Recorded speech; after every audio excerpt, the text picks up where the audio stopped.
నిజమే స్వామి బతికినాడు వచ్చినాడు వాళ్ళు ఏమన్నా చెప్తే మరి కర్నూలు హైదరాబాద్ అన్ని మందులు చూపించేవారు తక్కువ ఇక్కడ బాగా అవుతుందని చెప్పిన మీరు ఏం చెప్తామంటే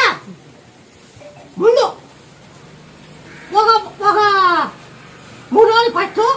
తొలి చేప తమలపాకు దంచి నూనెంటి పట్టు తొలి చేప తమలపాకు కుంటి కప్పు దంచి నూనె కంటి ఆ 3 రోజులు ఆటుంటి మీరు వంకీరాకు 2 ఆకులు 4 ఎల్లిపాయలు మేక పాలు కానీ ఆవు పాలు కానీ దంచి తాగల 2 ఆకులు 4 ఎల్లిపాయలు ఉప్పే దంచేది దంచి మీరు తాపేది బంకిరాకు తమలపాకు తిన్నటంటే తలకాయకి ఈ తలకాయ వాయిన వేయకుండా తొలిచాకు తమలపాకు కొన్ని ఎండు కాబట్టి కొన్ని ఎండు